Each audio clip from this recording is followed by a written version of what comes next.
प्रिय स्टूडेंट, बेटा ध्यान देना, कोऑर्डिनेट ज्योमेट्री का लेक्चर 2 जो है उसमें हमने बताया था पहले लेक्चर में आपको कि जो हम लेक्चर 2 को देंगे उसमें सब इंपॉर्टेंस क्वेश्चन, कुछ अच्छे अच्छे क्वेश्चन जो इस चैप्टर से रिलेटेड हैं उस क्वेश्चन को हम लोग सॉल्व करेंगे। यहाँ पे हमने कुछ अच्छे अच्छे क्वेश्चंस लिखे हुए हैं यहाँ पे, ठीक है, और भी बहुत सारे क्वेश्चंस हैं इससे रिलेटेड। सारा क्वेश्चन लगभग इस टाइप ही आएंगे जो हमने क्वेश्चन लिखा हुआ है। तो यहाँ से हम लोग 1 बाय 1 करके एक एक क्वेश्चन का सोल्यूशन देखेंगे कैसे सॉल्व किया जाता है।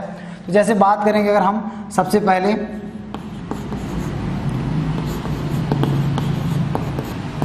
क्वेश्चन का सोल्यूशन बात करेंगे तो क्वेश्चन क्या बोल रहा है, the area of a triangle with vertices इतना है। मतलब कि अगर ट्रायंगल का वर्टिसेज दिया हुआ है हमको तो एरिया निकालना है। बेटा ध्यान से समझना, अगर मान लीजिए सबसे पहला काम हमारा एक ट्रायंगल दिया हुआ है, मान लो ये ए दिया है, ये बी दिया है, ये सी दिया है, तो क्रमशः हम लिख लेते हैं 3, 0, 7, 0 और 8, 4। ध्यान समझना बेटा, एक रफ डायग्राम हमने बना लिया कि हमारा ट्रायंगल दिया हुआ है। इसको आप चाहो तो आप कोऑर्डिनेट प्लेन पे भी, कार्टेशियन प्लेन में भी कर सकते हो, कोऑर्डिनेट सिस्टम में भी प्लॉट कर सकते हो, उससे आपको ट्रायंगल दिखने लगेगा। लेकिन मान लेते हैं कि हमने एक रफ डायग्राम आपको बना करके दे दिया। अब जरा ध्यान देना, अब हमें पता नहीं है कि ट्रायंगल किस टाइप का है और हमको एरिया निकालना है। इसके लिए हम लोगों ने एक फार्मूला पढ़ा था। क्या पढ़ा था बेटा? एरिया जो होगा ट्रायंगल का 1/2। तो यहां से सबसे पहले हम लोगों ने लिख लिया बेटा यहाँ पे x1 = 3, x2 = 7 and x3 = 8, y1 = 0, y2 = 0 and y3 = 4। ये इंफॉर्मेशन जो हम लोगों ने दिया हुआ है क्वेश्चन में लिख लिया। अब आपका हमने बताया था x1 लेंगे 3 ब्रैकेट में, y2 माइनस y3 तो 0 - 4 -4 आ गया, प्लस 7 ब्रैकेट में, ठीक है बेटा, 4 - 0 4 आ गया, प्लस 8 ब्रैकेट में क्या हो जाएगा 0 - 0, ये 0 हो गया। क्लियर? तो चलिए बेटा ये यहाँ ब्रैकेट क्लोज कर दिया हमने, ये हो जाएगा 1/2 -12 प्लस 28। यहाँ से हो जाएगा बेटा 1/2 इंटू कितना हो जाएगा 16, ये 8 आ जाएगा स्क्वायर, कुछ नहीं दिया तो यूनिट, हमेशा स्क्वायर यूनिट होगा, एरिया है तो स्क्वायर यूनिट में आएगा। क्लियर है? सॉल्यूशन समझ आ रहा है? हमने फार्मूला सिर्फ क्या किया, लिया और फार्मूले वैल्यू को पुट कर दिया। ठीक है, दूसरा मेथड भी सॉल्व करने का है, आप कोऑर्डिनेट सिस्टम पे बनाइए या फिर डिस्टेंस फार्मूले से इन सबका डिस्टेंस लेंथ निकाल लीजिए, देख लीजिए किस टाइप का है। अगर आपका राइट एंगल है तो आप 1/2 बेस इंटू हाइट लगा दीजिए, इक्विलेटरल है √3/4 इंटू साइड स्क्वायर लगा दीजिए, या फिर अगर मान लीजिए स्केलर ट्रायंगल है जो किसी भी टाइप का नहीं है तो आप 9th क्लास में पढ़े हो, इसके पहले हीरोन्स फार्मूला S ब्रैकेट में S - A, S - B, S - C under root के अंदर हीरोन्स फार्मूला लगा दीजिए, वहां से भी सॉल्व कर सकते हैं। दूसरा मेथड वो भी है। ठीक है, कोई दिक्कत? चलिए नाउ क्वेश्चन 2। क्वेश्चन 1 क्लियर है? आइए क्वेश्चन 2 की बात करते हैं।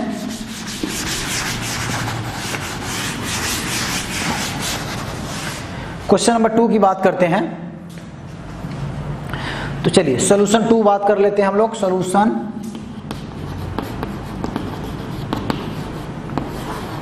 2 तो बोलता है the point which divide the line segment of the point इतना इतना इन द रेशियो इतना इंटरनली। बोलता है कि उस कोऑर्डिनेट को बताना है, उस कोऑर्डिनेट को बताना है जो इस लाइन सेगमेंट को, एक लाइन सेगमेंट हमारा है बेटा दैट इज द 7, -6 एंड 3, 4। इसको ये डिवाइड करता है 1:2 में। ये पॉइंट मान लो P है, x, y।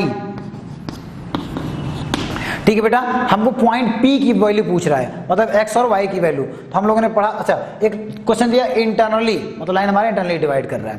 तो यहाँ से x = क्या हो जाएगा बेटा, हमने पढ़ा था ये ऐसे आता है और ये ऐसे आता है, तो हो जाएगा mx1 मतलब कि हो जाएगा 1 × 3 प्लस 2 × 7 डिवाइडेड बाई 1 + 2 और y = हो जाएगा, ये हो जाएगा बेटा 3 + 14 divided by 3, that will be the 17/3 and y = 1 × 4 plus 2 × -6 divided by 1 + 2 that equal to 4 - 12 divided by 3, 9 3 12, 8 4 12, 8/3 minus के साथ।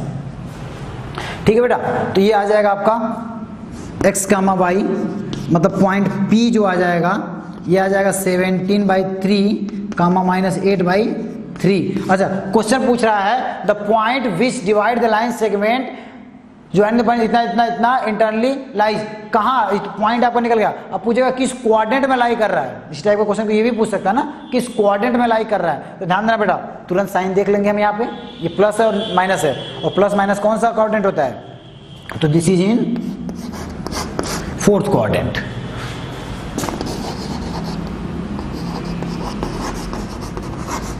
फोर्थ क्वाड्रेंट में लाई करता है। ठीक है, तो कभी कभी क्वेश्चन ऐसे भी दे सकता है, उसकी वैल्यू पूछ सकता है, या फिर कभी कभी क्वाड्रेंट पूछ सकता है। इसी से रिलेटेड आपको जो भी क्वेश्चन पूछेगा, अब यहाँ पे देखो 1 2 3 इन्फॉर्मेशन दिया, जैसे मैंने थ्योरी में बताया था आपको, कोई भी 3 इन्फॉर्मेशन दिया रहेगा, यहाँ पे 3 इन्फॉर्मेशन दिया है। ठीक है, और चौथा इन्फॉर्मेशन हम लोगों ने निकाल लिया है। चलिए, इसके बाद बेटा आ जाते हैं क्वेश्चन नंबर 3 पे।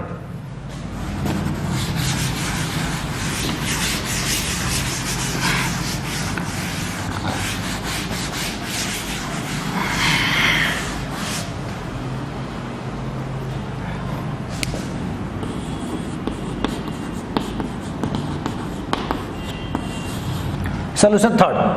देखिए क्वेश्चन क्या बोल रहा है, बोलता है point A -16, point B -4 6 and point C 3, -8 are collinear.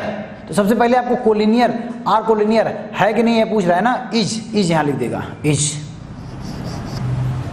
तो पहले प्रूफ कर लेते हैं एक बार कोलिनियर है कि नहीं है। तो कोलिनियर के लिए हमको क्या करना होगा बेटा, सबसे पहले हम लोग एरिया निकालते हैं, एरिया ऑफ, मान लेते हैं ट्रायंगल ABC, 3 पॉइंट है हमारा, तीनों पॉइंट का एरिया निकालते हैं। और अगर एरिया ट्रायंगल का 0 हो जाएगा तो हम लोग क्या कर देंगे, लाइन आर कोलिनियर, निकाल के चेक कर लेते हैं। तो दैट इज द 1/2। क्वेश्चन देखते चलना बेटा, x1 -6 ब्रैकेट में y2 कंफ्यूजन नहीं होना एकदम, इसको सिंप्लीफाई एकदम करके। तो सबसे पहला काम, अगर सॉल्यूशन की बात करेंगे एग्जाम में, तो सबसे पहले आप एक ट्रायंगल बना लीजिए, rough diagram, that is the -6 10 -4 6 3 -8 point ABC। अब यहां से हम लोग एरिया निकालते हैं, तो एरिया इक्वल टू हो जाएगा बेटा 1/2 x -6 ब्रैकेट में y2 -6 -8 प्लस -4 ब्रैकेट में -8 -10, ठीक है, प्लस 3 ब्रैकेट में 10 -6 1/2 -6 इंटू माइनस प्लस 14, ये हो जाएगा कितना,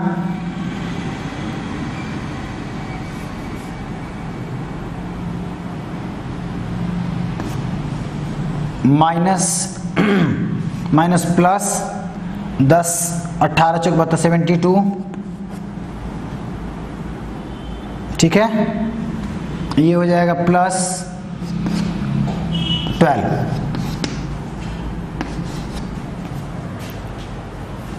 that equal to 1/2 -84 minus plus 84 that equal to 0। अब देखो बेटा ध्यान से, यहां से क्या आ गया, एरिया इसका 0 आ गया, तो यहां लिखेंगे hence area of triangle ABC equal to 0, so it is collinear, so it is collinear. Question का पहला पार्ट कंप्लीट हुआ, कोलिनियर। अब तो ये कोलिनियर हो गया, ठीक है, अब इसको प्रूफ करना है, देन प्रूफ दैट अब इसको आपको प्रूफ करना है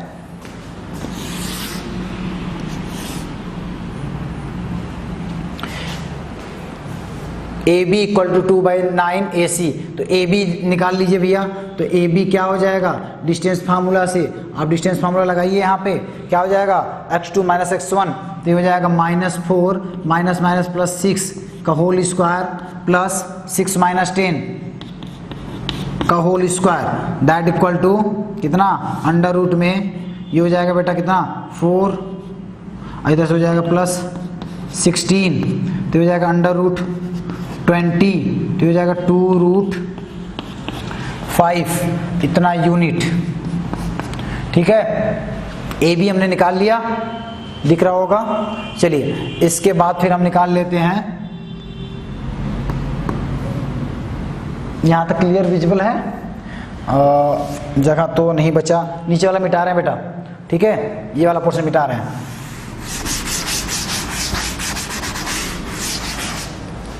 चलिए ए बी निकाल लिया हमने। ए बी के बाद आपको किसके से रिलेशन चाहिए, ए सी में, तो अब ए सी निकालिए। ये ए था तो ए सी इक्वल टू हो जाएगा अंडर रूट -6 माइनस 3 का होल स्क्वायर प्लस 10 माइनस 8 का होल स्क्वायर, ये हो जाएगा बेटा 9 81 और प्लस 18 का स्क्वायर है ना, ठीक है ना, ये हो जाएगा 10 माइनस 18 18 का स्क्वायर, मतलब कि 18 का स्क्वायर कितना हो जाएगा 324 324, ये हो जाएगा बेटा कितना 4 1 5 8 2 10 0 में 1 405। सही है।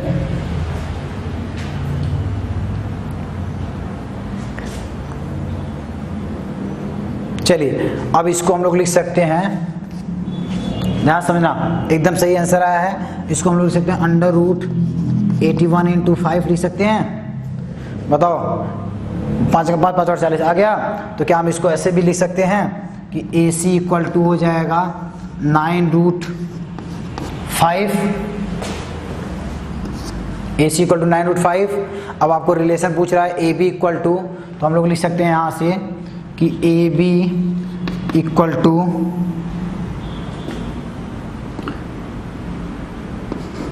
ए सी। अब जरा ध्यान देना बेटा, अब ये 2√5 है 9√5 है, तो क्या ये 2/9 हो जाएगा, बोलो। √5 cancel out, √5 cancel out, A B 2√5 है और ये आपका 9√5 है, तो वैल्यू यहाँ पे देखो रख देंगे, वैल्यू पुट कर देंगे, आंसर आ जाएगा। ये हमको आपको क्या करना था, प्रूफ करना था। क्लियर, राइट डाउन, लिख लिए, राइट डाउन फास्ट। चलिए अगला क्वेश्चन पे बढ़ते हैं।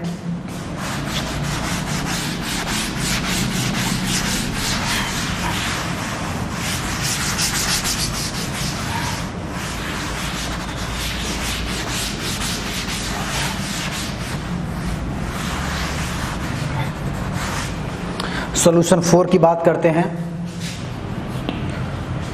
तो लिखा find the point which is equi distance from the point A and B. अब equi distance from the point A and B बोला है, उस पॉइंट को बताना है। तो जरा देखो बेटा ध्यान से, एक लाइन हमारा है ए बी, ठीक है। अब बोला है कि find the point which is equi distance from the point A and B. तो इसके मिड पॉइंट को मान लेते हैं P हो गया, तो इक्वी डिस्टेंस है, तो ये भी 1 ये भी 1, दोनों का रेशियो बराबर हो जाएगा। क्लियर, मान लेते हैं ये पॉइंट हमारा हो जाएगा -5 और 4, और ये पॉइंट हो जाएगा -1 और 6। क्लियर हो गया, -5 और 4 और -1 and 6। How many such points are there. तो चलिए अब जरा ध्यान देना, सबसे पहले पॉइंट P को निकाल लेते हैं बेटा, जो पॉइंट पूछ रहा है। तो पॉइंट P का पॉइंट हम लोग निकाल लेते हैं x, y का। ये हो जाएगा 1 × -1 प्लस 1 इंटू -5 डिवाइडेड बाई 1 + 1, ठीक है। दूसरा हो जाएगा 1 इंटू 6 प्लस 1 इंटू 4 डिवाइडेड बाई 1 + 1, ये हो जाएगा -1 -5 divided by 2 comma 6 + 4 divided by 2, ये हो जाएगा -3 कामा 5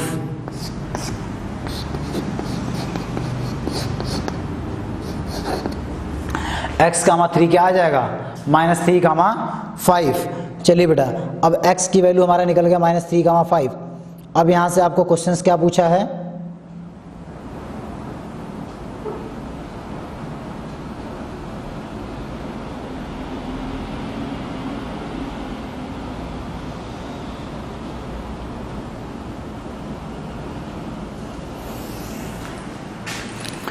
अब ऐसे हमारे पास कितने पॉइंट्स होंगे, तो मान लेते हैं हम इसको जनरलाइज कर देते हैं कि ये जो हमारा रेशियो है, ये रेशियो बराबर है x और y का, ठीक है। तो इसको मान लो हमारा, हमने इसको m मान लिया, इसको n मान लिया, यहाँ m बराबर n हो गया, ठीक है। तो यहाँ से देखो ऐसे भी कर सकते हैं बेटा, देखो अब पहला तो मेथड ये हो गया, हमारा रेशियो निकल गया।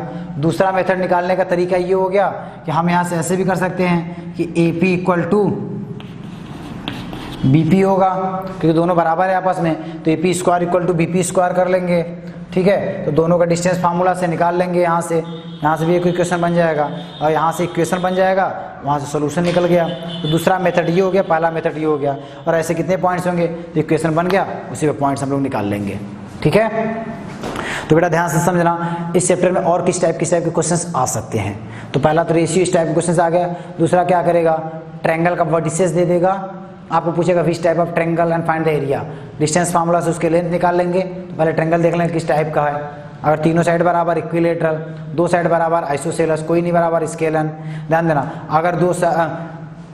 अगर मान लो स्केलन आ गया तो उस केस में एक चीज़ और चेक करेंगे, ऐसा नहीं कि दो साइड के स्क्वायर का सम तीसरे के बराबर है तो उस केस में राइट एंगल ट्रायंगल हो जाएगा। ये 3 4 5 अगर आ गया लेंथ तो क्या होगा, इस केस में स्केलन तुरंत लिख देंगे, लेकिन बेटा ये तो राइट एंगल ट्रायंगल है तो इसको भी चेक करना है। सेम एज इट क्वाड्रिलेटरल के केस में क्या आएगा, आपको वर्टिसेस दे देंगे क्वाड्रिलेटरल के चारों, पूछेंगे विच टाइप ऑफ क्वाड्रिलेटरल, तो आप तो क्वाड्रिलेटरल का लेंथ निकाल लोगे। जैसे अगर हम सिंपल सा लिखें, अगर ये समझ आ गया ना, टाइप्स ऑफ क्वेश्चंस बता दे रहे हैं बेटा कैसे आएंगे, कैसे अटेंड करेंगे हम। जैसे अगर मान लीजिए क्वेश्चंस हमने लिख दिया, एक क्वाड्रिलेटरल बना दिया A, ठीक है। तो बेटा अगर इस टाइप का क्वेश्चन आ जाएगा, हम जनरली करते क्या है, AB का लेंथ निकालते हैं, BC का लेंथ निकालते हैं, CD का निकालते हैं और DA का निकालते हैं और बता देते हैं, देख लेते हैं क्वाड्रिलेटरल कैसा है। लेकिन ध्यान देना बेटा, ऐसे हमारा आंसर गलत हो जाएगा। अगर चारों बराबर आ गया तो आप तुरंत कह दोगे स्क्वायर है, क्यों भैया, चारों अगर बराबर आ गया तो आप रोम्बस भी तो कर सकते हो। उस केस में हम लोग क्या करते हैं, क्वाड्रिलेटरल के केस में हमेशा एकदम केयर रहना, वहाँ पे हम लोग डायगोनल भी निकालते हैं, और डायगोनल के लिए सब पॉइंट मिला हुआ है, ये वर्टिसेस दिया है, ये ले लेंगे, ये लेंथ निकल गया, और इसको ले लेंगे, ये लेंथ निकल गया, ठीक है। इसी तरह कोई भी क्वेश्चन को हम लोग अटेंड कर लेंगे। रेशियो पूछेगा रेशियो के थ्रू, पॉइंट पूछेगा पॉइंट के थ्रू। तो कोऑर्डिनेट ज्योमेट्री के कंप्लीट जो क्वेश्चंस थे इसी टाइप के क्वेश्चंस रहेंगे, और भी अगर वैराइटीज ऑफ क्वेश्चंस है तो हमको असाइनमेंट में आपको दे देंगे हम, ठीक है बेटा। और बाकी अगर आपके पास क्वेश्चंस डाउट्स है यू कैन आस्क, ठीक है। तो आज के क्लास इतना सारा चैप्टर जो है कंप्लीट हो गया आपका कोऑर्डिनेट ज्योमेट्री, ठीक है। नेक्स्ट क्लास में हम लोग मिलेंगे अगले क्लास के लिए। इस क्वेश्चन को आप जरूर लिख लीजिए, प्रैक्टिस करिए, ठीक है। Thank you so much, bye bye बेटा।